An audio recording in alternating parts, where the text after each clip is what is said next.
જય શ્રી રામ, નમો નારાયણ, હર હર મહાદેવ। હોળાષ્ટકથી લઈને હોલિકા દહન સુધી કરો આ કામ, લક્ષ્મી દેવી ખૂબ જ પ્રસન્ન થશે। હિન્દુ ધર્મમાં હોળાષ્ટકનું ખૂબ જ મહત્ત્વ રહેલું છે। વાસ્તવમાં હોળાષ્ટકને 8 દિવસનો સમયગાળો માનવામાં આવે છે। આ સમયગાળા દરમિયાન તમામ શુભ અને માંગલિક કાર્યો પર પ્રતિબંધ છે। જો કે હોળાષ્ટક દરમિયાન ઉપવાસ, દાન અને ભક્તિ પર કોઈ પણ પ્રતિબંધ નથી। હોળાષ્ટકનો સમયગાળો હોળીના 8 દિવસ પહેલાં શરૂ થાય છે। હોળાષ્ટક હોલિકા દહન સાથે સમાપ્ત થાય છે। આ વર્ષે હોળીનો તહેવાર 3 માર્ચે છે। હોળાષ્ટકના ઉપાય છે કે જ્યોતિષશાસ્ત્ર મુજબ હોળાષ્ટકના દિવસો ખૂબ જ ખાસ હોય છે।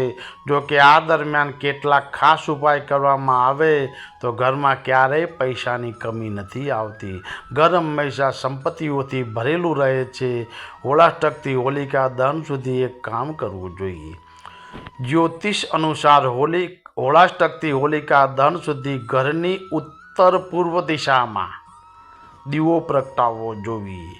દીવો પ્રગટાવ્યા પછી વ્યક્તિએ જ્યોત તરફ જોવું જોઈએ અને માતા દેવી લક્ષ્મીનું ધ્યાન ધરવું જોઈએ। હોળાષ્ટકથી હોલિકા દહન સુધી ઘરની ઉત્તર પૂર્વ દિશામાં દીવો પ્રગટાવવાથી દેવી લક્ષ્મી પ્રસન્ન થાય છે, જેનાથી ઘરની આર્થિક સ્થિતિ સુધરે છે અને ઘરમાં સુખ શાંતિ આવે છે।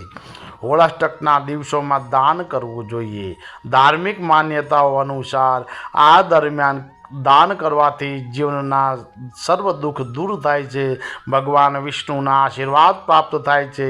હોળાષ્ટક દરમિયાન ગરીબ અને જરૂરિયાતમંદોને કપડાં, અનાજ, તલ, ગોળ, હળદર અને પૈસાનું દાન કરવું શુભ માનવામાં આવે છે।